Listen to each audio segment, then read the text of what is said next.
네, 윤석열 검찰총장이 직무배제 결정 이후 일주일 만에 대검으로 복귀했습니다. 어제 법원이 직무배제 효력을 정지하는 결정을 내리면서 정치권 표정도 엇갈리고 있는데요. 박수현 더불어민주당 홍보소통위원장 그리고 박정하 전 청와대 대변인 두 분과 자세한 얘기 나눠보겠습니다. 어서 오십시오. 안녕하십니까? 안녕하십니까? 어서 오십시오. 자, 그야말로 정말 긴박했던 하루가 지나갔습니다. 법무부 감찰위원회도 법원도 절차적 하자를 거론하면서 윤석열 총장의 손을 들어주면서 어제 하루만 보면 윤석열 검찰총장의 시간이었습니다. 하지만 4일 열리는 징계위까지 변수도 남아있는데요. 먼저 숨가팠던 어제 하루 영상으로 정리해봤습니다.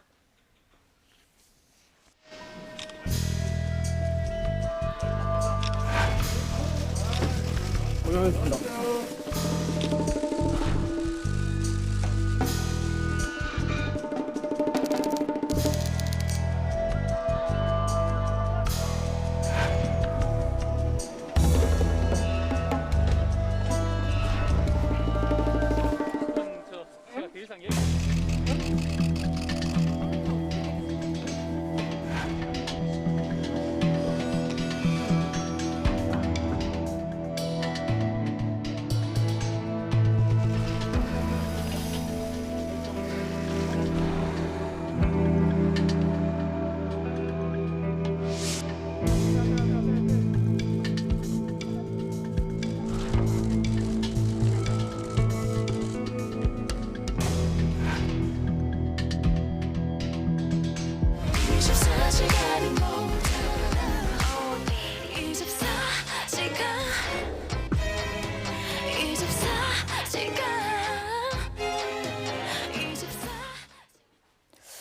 네, 그야말로 어제 오후에 속보에 속보가 더해졌던 그런 하루였습니다. 가장 관심을 모았던 건 아무래도 직무배제 효력을 다퉈달라는 법원 판단이었는데 장고 끝에 법원이 인용 결정을 내렸어요. 어떻게 보셨습니까? 뭐 당연히 예상이 됐던 일이죠. 예. 그러나 어쨌든 분위기는 윤석열 총장이 분위기상 판정승을 하고 있다 이렇게 언론들이 많은 분석을 하던데요. 예, 뭐 그런 측면이 있는 것을 인정합니다. 그러나 사실 어제 그 결정문의 내용을 자세히 이렇게 들여다보면 꼭 윤석열 총장이 승리했다라고도 볼 수 없는 것이 윤 총장의 그 신청 내용에 대해서 전체를 인용한 것이 아니라 부분 인용, 일부는 기각한 것이 있어요. 그것이 어떤 거냐면 윤 총장은 이것을 그 직무집행정지 효력을 정지해달라는 것을 이 행정소송, 본안소송이 다 끝날 때까지 해달라 이렇게 신청을 했거든요. 근데 어제 결정 주문에 보면 그 판결 선고 후 30일까지만 인정한다. 이렇게 1심 판결 선고입니까? 그렇습니다. 예, 그렇게 돼 있거든요. 그래서 재판부는 이게 30일 정도면 충분하다 이렇게 봤는데 그런 어떤 기간의 측면에서 윤 총장의 신청을 일부 기각한 것입니다. 또 다른 한 측면에서는 이 분명히 그 판결문에 나와 있는 것이 뭐냐면 그 행정처분 자체의 적법 여부를 판단하는 것이 아니다. 이렇게 이야기를 하면서 본안에서 다루어져야 될 처분이 위법성까지 구체적 개별법으로 따진 것이 아니라 그 절차에 대해서만 들여다본 것이라고 명확하게 이야기하고 있어요. 그래서 자칫 어제의 결정이 윤석열 총장이 가지고 있는 그 혐의 6가지가 완전히 무죄다. 이런 의미를 이야기하는 것은 아니거든요. 그러나 어쨌든 현재 윤석열 총장에게 분위기는 유리하게 그렇게 가고 있는 것은 틀림없는 것 같습니다. 법원이 인용 결정을 뭐 기간을 정해둔 면 등을 봤을 때 이 부분까지도 좀 두고 보면서 해석을 해야 된다는 말씀을 먼저 해주셨는데, 자, 법원 판결문 주요 내용을 좀 보겠습니다. 일단 추 장관의 직무배제 명령으로 금전 보상으로 참고 견딜 수 없는 유무형의 손해에 해당되고 또 사실상 해임 정직 등 중징계와 같은 효과를 가져온다는 내용 함께 이 부분이 있더라고요. 검찰 독립과 중립성을 거론한 부분까지 같이 들어있었거든요. 판결문 내용 어제 어떻게 평가하십니까?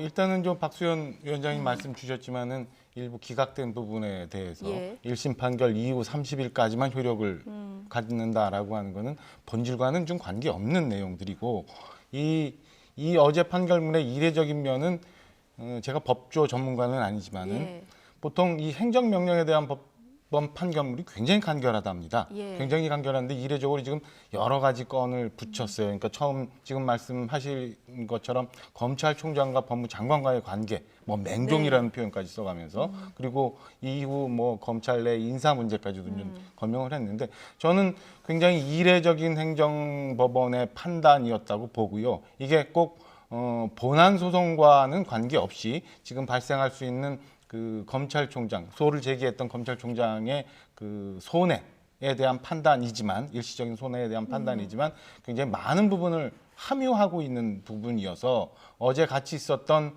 그 검찰감사위원회의 결정 이런 예. 것과 다 연관이 돼서 지금 이루어지고 있었던 추미애 장관을 중심으로 한 법무부의 이 윤석열 총장에 대한 몰아치기에 대한 법원의 어떤 일정한 판단이 있었던 거다라고 판단합니다. 좀 이례적인 판단 얘기를 해주셨는데 이번 판결이 사실 직무배제 효력만 따지는 일종의 가처분 신청에 그렇죠. 대한 답인 건데 직무배제나 징계 청구의 사유 하나하나는 이제 본안 소송에 따지게 되지 않겠습니까? 그런데 지금 말씀대로라면 어제 이런 내용도 일정 부분 법원이 됐어요. 판단했을 거라고 보시는 겁니까? 저는 그 판결문의 내용이 결정문의 판결문의 내용을 내용에 봤을 때? 이례적으로 이런 게 포함된 거는 예. 지금까지 있었던 그 검찰총장에 대한 사안들, 그러니까 법무장관이 뭐 수사권 지휘, 그다음에 감찰, 그다음에 직무 배제, 직무 정지 뭐 이런 것들에 대해서 행정법원이 절차상의 문제, 그다음에 그 내용상의 문제까지도 다 얼마가는 판단해서 포함을 했던 거라고 보여지고요. 예. 사실은 이게 이제 원래대로 하면은 신문기일이 있고 난 다음에 뭐 크게 오래지 않아 결정이 날 수 있는 문제라고들 해요. 근데 이게 예. 어제 오후까지 간 거 보면 안에서도 많은 고심이 재판부로서는 있었던 것 같고요. 이에 대한 그 결과가 결정문으로 이렇게 나온 것 아닌가 예. 이렇게 판단을 하고 있습니다. 판결문 내용으로 미뤄봤을 때 직무배제 뭐 여러 가지 사유에 대한 내용적인 판단도 조금 들어간 것이 아니냐 이렇게 보셨는데 어떻게 보십니까? 그렇게 볼 수는 없고요. 이 판결문이 결정문입니다. 결정문의 내용이 이례적으로 길다라고 하는 것은 그만큼 그 법원의 고민이 깊었는데 네. 그 반증인데 그럴 수밖에 없죠. 이 사건 자체가 뭐 헌정사상 초유니 이렇게 의미가 부여가 되는 굉장히 이례적 사건 아니겠습니까? 케이스가. 그러므로 법원도 쉽게 어느 손을 들어주기가 굉장히 어려운 그런 정치적 고려의 지점들이 있었을 거예요. 그래서 굉장히 이례적으로 좀 긴 이런 어떤 결정문을 쓸 수밖에 없었다 이런 생각을 하는데요. 예. 저도 뭐 제가 법조인이 아니기 때문에 판사 출신 그 변호사의 의견을 오기 전에 들어봤는데 그 변호사는 그런 이야기를 하더라고요. 대개 이제 행정처분, 행정청이라는 것이 소속 공무원에 대해서 뭐 대기 발령을 내린다든가 할 수 있잖아요. 예. 검찰총장도 검사이기 때문에 그렇게 할 수는 있는데 대개 법원이 이 고위직에 대한 그 판단을 좀 후하게 하는 그런 측면이 있다. 판사 출신 변호사가 그래요. 그래서 뭐 그런 것으로 볼 수 있지만 검찰총장에 대한 행정처분이기 때문에 이걸 굉장히 무겁게 좀 예우를 하면서 보았을 것이다. 그래서 어제의 결정은 결과적으로 총장 예우 결정이다. 뭐 이렇게 이야기하는 판사 출신 변호사 의견도 있습니다. 그렇군요. 어제 이 법원의 인용 결정, 추미애 장관 입장에서 봤을 때 이제 예정된 수순이었다. 앞서 이렇게 말씀해 주셨는데 박정하 전 대변인은 어떻게 보십니까? 이거 예상을 했을까요? 아니면 못했을까요? 추미애 장관 입장으로서는 예상을 넘는 결정이었다고 저는 보여져요. 그동안 추미애 장관의 이제 언론에 대한 입장을 이렇게 보면 사안 굉장히 적극적으로 말씀을 해 오셨거든요. 근데 어제는 이례적으로 어제 이 결정 이후 특별한 얘기가 없어요. 법무부를 통한 그 공식적인 입장 외에는 특별한 입장 표명이 없고, 그 다음에 그 이전에 좀 뭐 후에 저희가 논의를 하겠습니다만은 그 감찰위 관련한 강제 규정도 고쳐졌고, 그리고 이 직무 배제의 원인이 됐던 감찰 결과에 대해서도 뭐 감찰에서 논란이 지금 있는 것처럼 이런저런 것들이 다소 절차가 굉장히 부족한 상황에서 진행되어 온 걸로 비춰보면 저는 추미애 장관이 어제 법원의 판단에 대해서 많이 이렇게까지 올 수도 있다라고 판단하지는 못하고 사안을 쭉 진행해 왔다. 그런데 여기에 일종의 걸림돌이 생긴 거다라고 판단을 하고 있습니다. 어제 법원 결정이 나오자마자 윤석열 총장 즉시 대검에 출근했습니다. 기자들의 질문에 헌법과 법치 수호를 위해서 최선을 다하겠다는 뜻을 밝혔는데요. 어제 출근길 발언 듣고 오시겠습니다. 법원 결정에 대해 한 말씀 부탁드립니다. 이렇게 업무에 빨리 복귀할 수 있도록 신속한 결정을 내려주신 사법부에 감사드립니다. 검찰 구성원들에게 한 말씀 해주신다면 어떤 말씀 해주실까요? 우리 구성원보다도 모든 분들에게 대한민국의 공직자로서 헌법 정신과 법치주의를 지키기 위하여 최선을 다할 것을 약속드립니다. 법원 결정 이후에 40분 만에 출근을 했는데요. 지금 기자가 검찰 구성원에게 한마디 해달라 이렇게 얘기를 했더니요. 구성원보다는 모든 분께 대한민국 공직자로서 헌법 정신과 법치주의를 지키기 위해서 최선을 다할 거다 이렇게 대답을 했거든요. 어떻게 들으셨습니까? 어제 40분 만에 대검의 모습을 딱 드러낸 윤석열 총장은 국민 앞에 제가 추미애 장관을 이기고 있습니다. 승리하고 있습니다라는 메시지를 확실하게 전달하기 위한 정치적 출근이라고 그렇게 의미를 부여할 수 있겠습니다.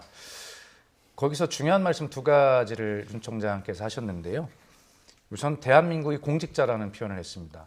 예. 공직자로서 자신이 지금 어떤 상황을 성찰하고 되돌아봐야 합니다. 어떤 공직자가 장관의 명령에 그렇게 집단 행동을 하고 그렇게 할 수 있습니까? 그리고 지금 그 징계 처분이라고 하는 것은 본안 소송과는 달리 그 국가공무원법상 법령을 위반해서 그 직무에 맞는 일을 했느냐 안 했느냐의 판단이기 때문에 공직자로서 입장을 강조했지만 공직자로서 그걸 따져보면 징계위원회에서는 틀림없이 이것은 중징계가 나올 것으로 예상이 되는 것이거든요.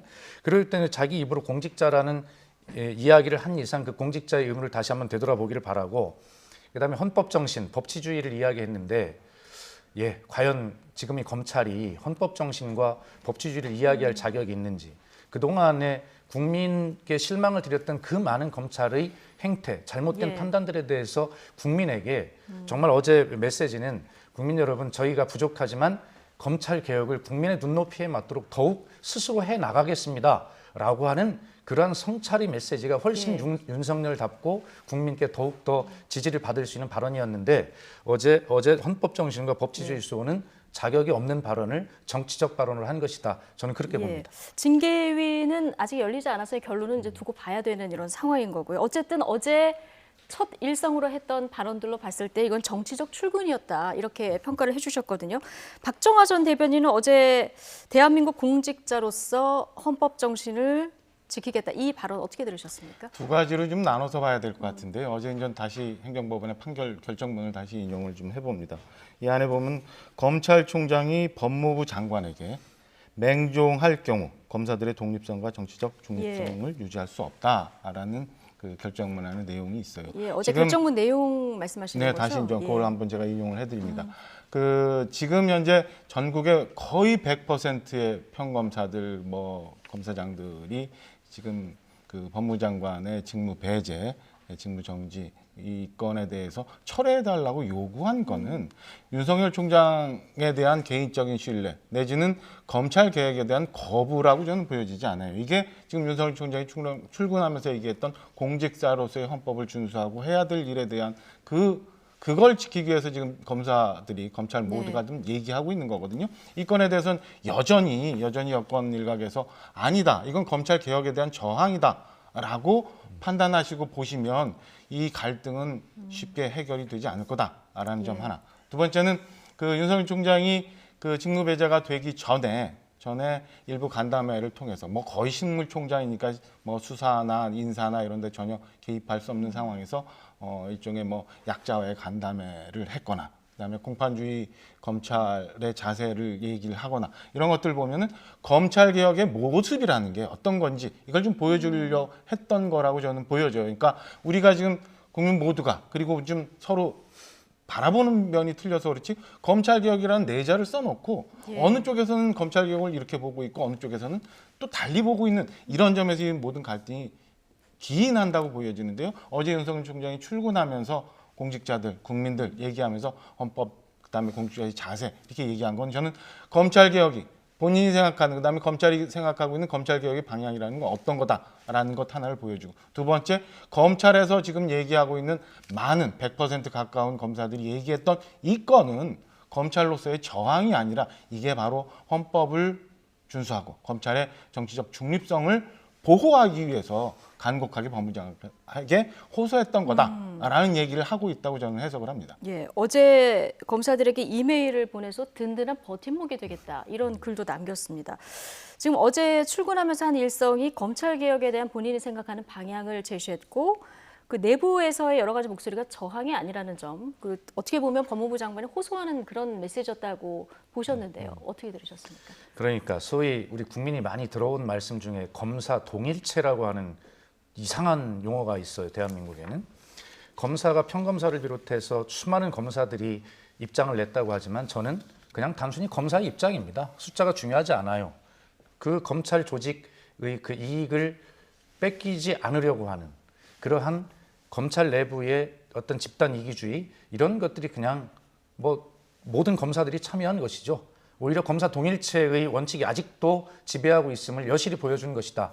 그리고 오죽하면 그 조남관 그 차장, 대검 차장까지도 뭐 못하겠다. 그럼 검사의 입장인 거죠. 예. 그리고 뭐 좀 이따 토론할 기회가 있는지 모르겠습니다만은 내일 모레 예정돼 있는 우리 그 징계위원회의 구성 문제도 사실은 뭐 지금 들리는 얘기로는 검사들, 지명당한 검사들이 거기에 들어가면 완전히 역적 소리를 듣기 때문에 이건 못 들어가겠다고 지금 거부해서 구성이 좀 난망하다는 얘기도 들리고 있거든요. 이렇게 보면 사실은 대한민국 어느 부서에 차관급 공무원이 50명이 되는 조직이 어디 있습니까? 물론 이것을 윤석열 총장이 스스로 개혁할 수는 없는 노릇이고 이것은 법과 제도를 통해 할 수밖에 없는데 바로 이렇게 비대한 권력 속에서 비정상적인 위치 속에서 살아온 현재 대한민국의 검찰 그리고 그 안에서 그것이 특권인지도 모르고 살았던 대한민국의 정치 검사들 열심히 일하는 검사님들을 얘기하는 건 아닙니다. 그러한 조직의 문화가 여실히 담긴 그러한 저항이다. 저는 그렇게 판단합니다. 예, 지금 평검사부터 고위직까지 한 목소리를 내는 것은 조직의 집단 이기주의다 이렇게 이제 평가를 해주셨는데 그런데 또 한편으로 보면 추미애 장관이 임명했던 어떤 고위직 검사들도 다 이번에 선거에 동참을 한 부분이 있기 때문에 이게 절차적인 부분에서 좀 어떤 미스가 있었던 게 아니냐 이런 지적도 한편에서 나오는데 어떻게 보십니까? 절차적으로 굉장히 오류가 있었던 거고 이거는 강압적으로 무언가의 목표를 위해서 쫓아가기 위해서 모든 걸 맞췄다라고밖에 얘기할 수가 없는 거예요. 그러니까 행정법원의 판결 말고 어제 또 있었던 중요한 게 아니냐 감찰위원회가 있었잖아요. 감찰위원회에서는 대부분이 다 이 검찰총장에 대한 윤석열 총장에 대한 집행이 잘못됐다라고 만장일치로 얘기하고 그 안에는 절차적인 하자도 문제가 있고 내용적으로도 문제가 있다고 얘기를 합니다. 이러면은 말씀하신 것처럼 이게 검찰 조직 전체가 무언가에 저항하고 있는 것 아니라 검찰 개혁을 위해서 법과 제도를 따라서 논리적으로 진행하면 되는 거를 저는 무언가의 특정 목적이라는 건 뭐 그 정권의 불편한 수사를 지금 진행하고 있는 윤석열 총장과 그 주변을 솎아내기 위해서 검찰 개혁이라는 명분을 갖고 절차도 무시하고 내용도 허술하게 윤석열 총장을 찍어내기 하기 위한 방법을 쭉 진행하다가 이런 일들이 생긴 거다라고 해석을 할 수밖에 없는 상황이라고 봅니다. 예, 지금 그 박정하 대변인 지적하신 그 절차의 미비, 불비, 부족 이런 문제는 또 인정할 수밖에 없고 그런 결론이 나왔습니다 이미. 그리고 법무부에서도 그것을 받아들인다라고 이야기를 했죠.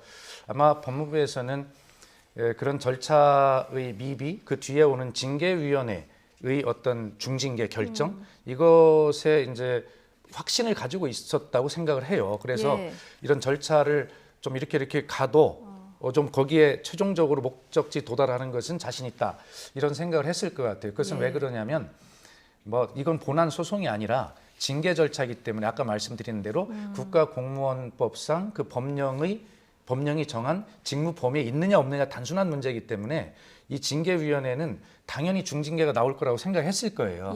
그럼에도 불구하고 지금 그렇게 당연한 결과를 얻어낼 수 있는 것을 이 절차의 미비, 부족 이런 것들이 지금 이 징계위원회 자체를 지금 흔들고 있는 그런 예. 추미애 장관으로서는 약간 매끄럽지 못한 그런 상황인 거죠. 예. 그건 인정해야 된다고 봅니다. 예. 이 근데 예. 근데 이제 일부에서 징계위원회를 앞두고 뭐 사표를 냈다거나 아니면 뭐 감찰위원회가 법무부가 뭐 동의를 하지 않아서 열릴지 안 열릴지 모르는 이런 상황이 좀 가고 이런 것들은 제가 볼 때는 그냥 검사 동일체에 의해서 그다음에 한 목소리를 내기 위해서 저항하기 위해서가 아니라 이건 사실은 첫째 하나는 법조인으로서 양심에 비춰서 역사에 남는 기록들이거든요. 이 건에 대한 걱정들이 있는 거고요. 두 번째는 사실은 이렇게 진행되는 그 행정 절차나 이런 것에 같이 내가 동조했을 때 나중에 과연 이건 법적 책임을 내가 질 수 있느냐라는 법조인으로서의 순수한 법률 해석도 저는 들어가 있다고 보여집니다. 예. 오늘 어떤 신문 보니까 이런 보도가 있어요. 그러니까 뭐 저희가 조금 주제하고 벗어나는 얘기입니다만 월성 1호기 원전 수사를 했을 때 444개의 파일을 없앴던 직원이 내가 신내림을 받았는지 모르겠다. 왜 이거 누구로부터 그 지시는 받지 않았지만 신내림을 받았는지 모를 정도로 그냥 지우고 싶어서 지웠다. 이런 예. 것들은 내가 무언가를 두려워해서 어딘가를 피해가기 위해서 이런 진술을 했다고 저는 보여지거든요. 지금 검찰 내에서 징계에 들어가지 않고 그다음에 사표를 내고 했던 것들은 제가 볼 때는 법조인으로서 여러 가지 법률적인 검토상 첫째는 법적으로 문제가 있을 수 있다. 나중에. 예. 두 번째는 이게 과연 내가 이런 일에 같이 동조를 했을 때 역사적으로 과연 내 양심에 맞느냐 이런 것들이 같이 포함되어 있는 예. 거라고 좀 해석을 하고 싶어요. 예, 그러니까 이 모든 것이 역사의 기록이 될 수 있기 때문에 이게 절차적 정당성을 담보하지 않는 발언이나 행보는 개개인의 입장에서 조금 부담이 될 수 있다. 이런 지적이신 것 같은데요. 어제 감찰위에서도 징계 청구, 직무정지 수사율에 다 절차에 이제 문제가 있었다. 이런 결론이 내려졌습니다. 자, 그런데 여당에서 지금 감찰위 구성 면면에 대한 불만의 목소리가 지금 나오는데 이수정 경기대 범죄심리학과 교수, 지금 국민의힘 특위에 참여를 하고 계시죠. 이 이력을 두고 문제를 삼는 목소리가 오늘 아침에 나오더라고요. 글쎄 뭐 그건 뭐 큰 목소리는 아닐 것 같고요. 예. 뭐 그걸 몰랐던 것은 아니고 어쨌든 그 감찰위원회를 이제 추미애 장관이 구성을 했을 거 아닙니까? 네. 이제 그 뒤에 이제 이수정 교수가 어떤 이제 뭐 어떤 평등 이런 문제나 여러 가지 문제, 사회적 약자를 보호하기 위한 이런 역할을 하기 위해서 국민의힘에 가서 역할을 하겠다 해서 가셨는데 뭐 그 한 분의 의견이 예를 들어서 뭐 전체를 지배했으리라고 볼 수는 없기 때문에 이거는 다수의 목소리는 아니다. 예, 그래서 저는 뭐 그것이 그렇게 크게 문제가 예. 되리라고 보지는 않습니다. 예. 지금 앞서 계속 이제 절차적인 문제의 흠결 이런 부분을 짚어보고 있었는데 만약에 추 장관이 이런 절차를 다 밟아서 좀 서두르지 않았다면 지금까지 어제 감찰이라던가 어제 법원의 어떤 결정문의 결과가 좀 달라졌을까요? 어떻게 보십니까? 저는 그렇게 보지 않아요. 지금 저희가 그냥 일별에서 절차상의 문제라고 얘기를 하고 있습니다만 어제 감찰위 안의 내용을 보면 그 절차가 훨씬 더 문제가 있었다는 게 좀 드러나고 있거든요. 그러니까 지금 법무부에서는 감찰 이유를 얘기하지 않았다. 사전에 고지하지 않았다. 그다음에 감찰이 정상적인 절차를 거치지 않았다고 얘기는 합니다만 어제 감찰위 안의 내용을 보면 그 소위 말하는 법관 사찰, 그러니까 뭐 추미애 장관이 전 윤석열 총장을 직무 배제하면서 거론했던 6가지 사유 중에서 가장 문제가 됐다고 하는 그 법관 사찰 문제에 대해서 직접 보고서를 작성했던 이정화 검사, 그리고 이 감찰을 주도했던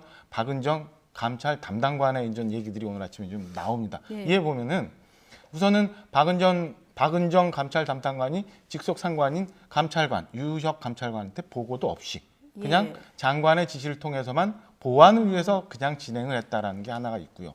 두 번째는 그 소위 말하는 법관 사찰 문건을 작성해서 이게 과연 법적으로 문제가 되느냐, 문제가 되지 않는다라는 판단을 담았다는 보고서가 없어졌다. 그 삭제됐다. 보고서를 예.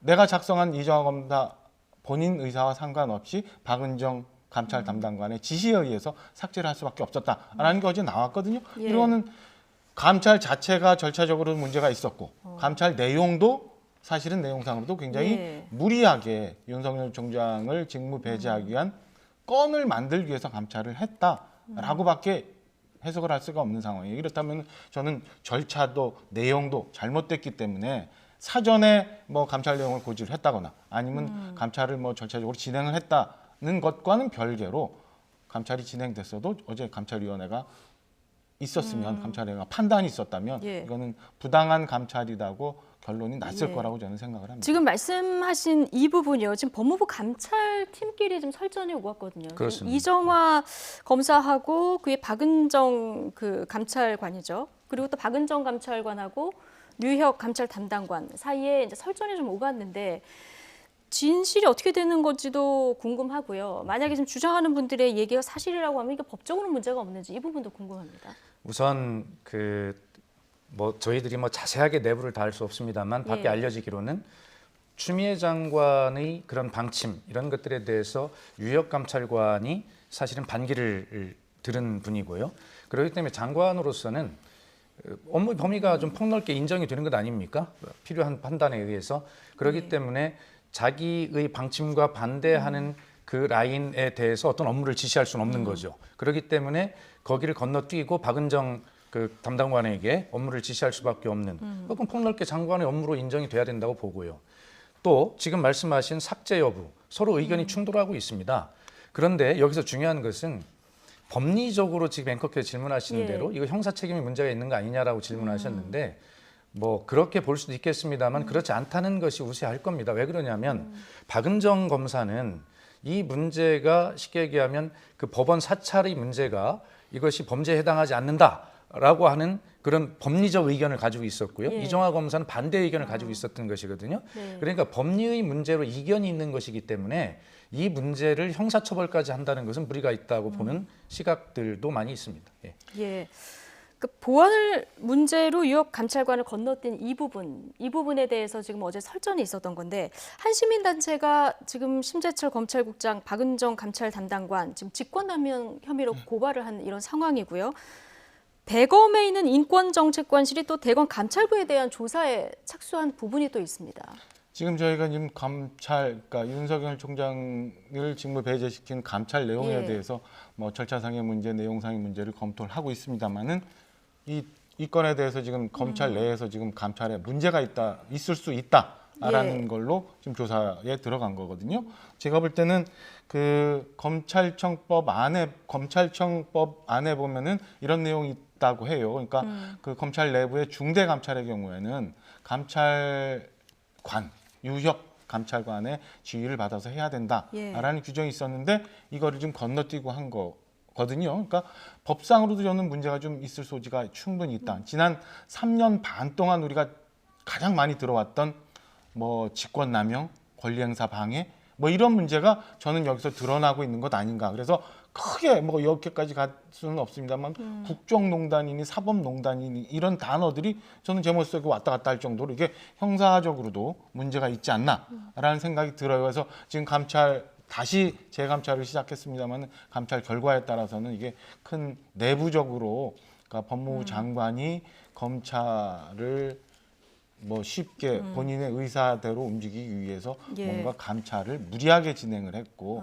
검찰총장을 무리하게 직무 배제시켰다라는 결과도 도출될 수 있다라는 생각이 좀 합니다. 예, 이게 후에 법적으로 문제가 될지 안 될지 이제 두 분의 예상은 이제 달리 지금 진단을 해주셨는데요. 어제 이런 상황에 고기영 법무부 차관이 사의를 표명했습니다. 법무부 차관은 지금 모레 열릴 징계위의 당연직 징계위원이고요. 그리고 추 장관 대신해서 이제 위원장 역할을 맡을 것으로 예상이 됐었는데 그 징계위원회 구성에는 문제가 없을까요? 지금 징계위원회 구성에 상당한 좀 어떤 난항을 겪고 있는 것이 아닌가라고 하는 생각이 들어요. 네. 개인적으로. 네. 왜 그러냐면 이 법무부 차관은 쉽게 말하면 추미애 장관이 차관으로 임명한 뭐 추천한 이런 분 아니겠습니까? 그래서 사실은 그 징계위원회에 들어가서 추미애 장관 대신 위원장을 맡아서 징계위에서 윤석열 총장이 된 중징계를 이끌어낼 그럴 담당자로 이제 보였었는데 여기서 사표가 내졌으니 굉장히 예. 장관으로서는 당황할 수밖에 없는 내용이죠. 아마 다시 한번 말씀드리지만 이분 역시도 어쨌든 검사입니다. 그러면 후배 검사들 그 많은 검사들이 반발하고 있는 이런 상황 속에서 본인이 혼자 들어가서 그걸 할 수 있겠는가? 그 인간적으로 굉장히 참 고민스러운 부분이죠. 그런 인간적 고민 이런 것들이 뭐 충분히 작용했을 수 있고요. 뭐 이것을 야박하게 뭐 검사 동일체 역시 검사다라고 이렇게 공격하고 싶진 않습니다. 예. 어쨌든 그런 고민들이 있을 거고요. 그래서 그 추미애 장관이 어제 이제 국무회의 전에 정세균 총리를 만났고 국무회의 끝나고 대통령을 가서 이제 만난 사실이 있는데 보도가 되었죠. 근데 저는 개인적으로 아마 현재의 상황을 뭐 총리나 대통령께서 몰라서 현재의 상황을 가서 보고하는 예. 것이 아니라 당면한 어떤 문제를 해결하기 위한 그런 대책을 보고를 했을 겁니다. 추미애 네. 장관 입장에서 필요한 당면 과제. 그것이 뭐냐면 바로 이 위원장을 해줄 법무부 차관이 공석이 될 것을 이미 알고 있었기 때문에 그에 대한 보고를 하고 그 차관 인사에 대한 네. 협의를 한 것이 아닐까 이렇게 생각이 되는데 예. 차관이 임명이 된다 하더라도 문제는 거기에 이제 그 검찰국장과 그다음에 반부패 부장 여기는 이제 어떻게 보면 빠질 수밖에 없거든요. 기피 신청이 예, 그렇습니다. 기피 신청이 되기 때문에 빠질 수밖에 없고. 그렇다면 나머지 검사를 2명을 임명을 해야 되는데 예. 어차피 이 법무차관 정도 되는 분도 그 검사로서 여러 가지 그 곤혹스러운 개인의 입장이 있는데 이 검사들이 그걸 수행할 수 있을까라고 하는 뭐 그런 어떤 어려움이 있을 것이라는 개인적 견해가 있습니다. 예, 어쨌든 지금 징계위가 그렇다면은 모레 열릴 수 있을지 이 부분도 좀 불투명할 좀 수도 유동적이고 불투명하다고 저는 그렇게 생각을 합니다. 할 수도 있는 건데 만약에 열리게 되면 중징계가 내려질까요? 어떻게 예상하십니까?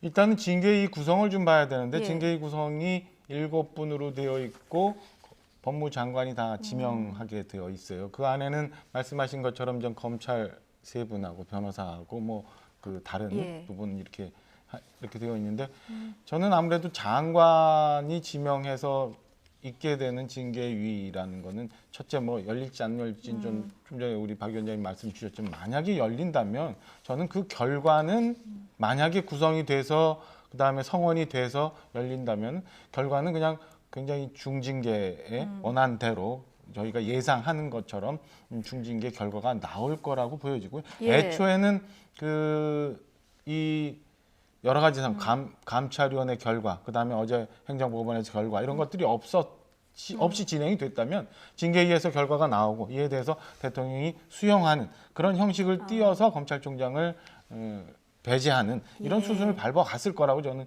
예상을 했었습니다. 근데 어제 법원 판단이나 감찰의 권고가 좀 영향이 있을 것이다 이렇게 보시는 거군요. 저는 그 영향을 미쳐서 지금 징계위 구성마저도 좀 쉽지 않은 그런 상황으로 가고 있는 것 아닌가 이렇게 판단을 하고 있죠. 예. 어쨌든 이번 법원 결정에 정치권 반응도 또 갈리고 있는데요. 여당은 법원의 판단을 존중한다면서도 다소 당혹스러운 표정입니다.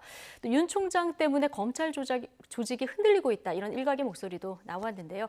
김태년 더불어민주당 원내대표 그리고 최강욱 열린민주당 대표 발언 같이 듣고 오시겠습니다. 어제 법원이 윤석열 검찰총장을 직무에서 배제하라는 명령에 대해서 효력 정지 결정을 내렸습니다. 또한 법원은 가처분 인용이 직무집행을 정지하는 내용의 처분이 적합한지 여부이므로 징계 사유의 옳고 그름에 대한 판단과는 무관하다고 적시했습니다. 법원의 판단을 존중합니다. 규정과 절차에 따른 법무부의 결정을 기다리겠습니다. 민주당은 어떤 난관이 있더라도 시대적 과제인 검찰 개혁을 국민과 함께 완수하겠습니다. 실제로 검찰의 조직원들이 지금 모든 사람들이 윤석열 총장의 입장이 맞다고 생각해서 그걸 옹호하고 나서는 건 아닙니다. 그 내면에서는 총장 때문에 조직이 망가지고 있다는 생각은 다 공유하고 있는 걸로 알고 있습니다. 그러니까 그런 점에 대해서 더 심각하게 고민해야 될 사람은 총장이고요. 또 그런 어떤 총장의 행태 때문에 대한민국 검찰이라는 조직이 지금 흔들리고 망가지고 있기 때문에 이 부분에 대한 어떤 정무적인 고민도 좀 따라야 되겠죠. 예.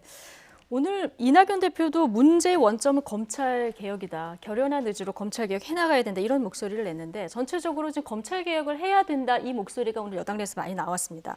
그런데 총장의 거취 문제에 너무 매몰이 되다 보니까 검찰 개혁이라는 대의가 너무 흐려진 거 아니냐 이런 지적도 일각에서 나오는데요. 어떻게 보십니까? 뭐 제가 개인적으로 뭐 이 자리에서도 말씀드렸지만 방송에 나가서 여러 차례 바로 그 부분을 지적했습니다. 이게 꼬리가 몸통을 흔든다라고 하는 말이 있죠. 검찰 개혁이라고 하는 몸통, 본질이 사실은 추 장관과 윤 총장 사이에 어떤 사소한 어떤 그 감정 싸움 같이 비슷하게 뭐 이러한 본질이 아닌 문제들로 자꾸 사사건건 부딪히고 정치권이 개입해서 정쟁화하고 이러면서 지금 앵커의 지적대로 검찰 개혁이라고 하는 본질은 온데간데 없어졌어요. 그렇기 때문에 윤 총장의 지금 무슨 뭐 대선 후보 선호도 이런 걸 조사하면 윤 총장이 쭉 치고 올라간 이유는 바로 그러한 탄압받는 윤 총장이라고 하는 그런 본질 외적인 문제가 중심이 되어 있기 때문에 그렇다고 보거든요. 그래서 뭐 저는 우리 박정화 대변인께 좀 요청을 드리는 것은 이것은 국민의힘이나 민주당이나 할 거 없이 검찰 개혁을 어느 수준까지 할지는 모르지만 예. 검찰 개혁을 해야 된다는 시대적 소명에는 함께 합의를 하고 예. 빨리 윤 총장과 추 장관이 이런 모습이 아니라 좀 하려면 절차적 정당성 뭐 이런 것까지 잘 지켜서 차분하게 뭐 이걸 해 나가든가 이렇게 해야 된다고 보는데 참 안타깝죠. 더 안타까운 거는 만약에 징계위원회가 뭐 예정대로 열려서 중징계가 나와가지고 대통령이 그걸 제거해서 한 후에 윤 총장이 다시 행정 소송을 하게 된다면 그때는 무슨 문제가 생기냐면 네. 이제 신청인은 윤석열 총장이 되고 이 판단의 피신청인은 문재인 대통령이 됩니다. 이제는 법무부 장관과의 상대가 아니라 대통령과 상대가 되는 아주 곤란한 상황으로 가게 되거든요. 그렇기 때문에 사실은 빨리 정치적 어떤 판단도 필요해 보이는 것도 있고요. 하여튼 여러 가지가 지금 굉장히 한 오늘 내일 한 2, 3일 정도가 굉장히 중요한 그런 시간이다라고 하는 걱정들이 많이 있습니다. 예, 정치적 판단 얘기하셨으니까 바로 녹취 듣고 질문 드리겠습니다. 이 두 사람 거취 두고 정치권에서 여러 가지 뭐 목소리가 나오고 있는데 오늘 여야에서 나온 목소리 잠깐 듣고 오시겠습니다. 아마 추장관만큼 추진력을 갖고 자기 뭐 이미지까지 상황에 가면서 총대를 매기가 쉽지 않죠. 그래서 추미애 장관이 예를 들어 검찰 개혁이라는 1단계를 잘 마무리한다면 또 뭐 한 1년 가까이 이렇게 법무장을 하셨기 때문에 또 공수처가 출범한 이후에 2단계에는 또 새로운 분이 법무부 수장을 맡을 수도 있지 않겠나 그런 생각이 들고요. 다만 저는 뭐 이 윤 총장하고 동반태진이라는 것은 동의하기 어렵고 실제 대통령께서 그렇게 하지 않았을 겁니다. 추미애 장관 경질하고 윤석열 총장 임기 보장하고 소신껏 하라고 이야기를 하고 그 대신에 윤석열 총장은 정치를 할 수 있다는 그 오해를 받고 있지 않습니까? 그 윤석열 총장은 나는 정치 전혀 할 생각도 없고 저 정치 중립으로 검찰총장 직무를 직무만을 충실히 수행하겠다. 이렇게 해야 대한민국의 법치주의가 살고 검찰의 중립성과 독립성이 보장되는 길이라고 봅니다. 예. 정치권에서 나온 여러 가지 그 해법을 듣고 오시는데 먼저 주호영 원내대표 해법부터 보면 지금 어쨌든 어제 법원 판단 이후에 여당에서 나왔던 검찰총장 사퇴 목소리보다 지금 야당에서 추미애 장관 경질하고 윤석열 총장 임기 보장하라 이 목소리가 좀 커진 상황이고요. 대신에 지금 여권이나 그 검찰총장의 정치적인 어떤 개입 이런 부분에 대한 우려의 목소리가 나오니까 중립의 의지를 다시 한번 보여라 이렇게 또 주문을 했거든요. 전체적으로 어떻게 들으셨습니까? 일단은 지금 있는 굉장한 혼란 상황은 짧게는 한두 달, 그다음에 길게는 뭐 1년 가까이 추미애 장관이 법무장관으로 임명되면서부터 있어 왔던 거예요. 근데 애써 그동안 청와대와 대통령이 이 건에 대해서 무심한 듯 아무 말 안 하고 지금까지 온 게 지금 이렇게 벌어져 있다고 보여지거든요. 지금부터 생기는 모든 사안은 사실은 대통령께 직접적으로 정치적 부담으로 가게 된 상황이에요. 이 상황에서 빨리 대통령이 정리를 좀 해줘야 되는 게 맞는데 어떻게 정리를 저는 거기서 이 혼란을 만들어 오고 이런 문제를 야기한 추미애 장관 정리가 돼야 된다고 생각을 하고요. 그다음에 이거는 전 다시 말씀드린 검찰 개혁과 같은 연관시켜서 얘기를 말씀을 드려야 되는데 윤석열 총장에 대해서 뭐가 두려워서 이렇게 힘들어하는지 잘 모르겠어요. 그러니까 검찰총장이 법에 보장되어 있는 임기 보장하고 지금 이루어지는 수사에 대해서 소신껏 수사할 수 있도록 임명 당시에 대통령께서 말씀하셨던 그 말씀 다시 하면 저는 바로 잡을 수 있다고 보여집니다. 두 번째는 검찰 개혁이라는 거 자꾸 다른 얘기하지 말고 검찰 개혁이 뭔지에 대해서 분명하게 온 국민이 다 합의할 수 있는 그런 검찰 개혁안을 만들면 저는 국민들도 그렇고 검찰도 그렇고 모두 다 쫓아갈 수 있을 거다라고 생각을 합니다. 검찰 개혁의 방향을 다시 한번 좀 짚어봐야 될 때다 얘기를 해주셨고 박수현 전 대변인께서는 이거 어떻게 풀어야 된다고 보십니까? 아마 경우의 수에 따라 다릅니다. 제가 볼 때는 내일 모레 이 검찰 우리 징계위원회가 그 원만하게 추미애 장관의 바람과 계획대로 구성이 되어서 네. 윤석열 총장에 대한 중징계가 거기서 나오고 나온다면 대통령은 검찰총장의 임기를 정말 수호하고 보호해줘야 되는 착오를 가지고 있음에도 불구하고 그 원칙에 따라서 조치를 할 겁니다. 절차대로. 예, 그렇습니다. 예. 본인이 윤석열 총장의 소송에 따라서 피신청인이 된다 하더라도 할 것이고요. 근데 다만 이 문제예요. 그건 이제 원칙적인 문제고 만약에 그런데 아까 제가 지적했던 그런 문제들 때문에 추 장관이 징계위원회를 구성하지 못하고 어떤 결론을 내리지 못한다.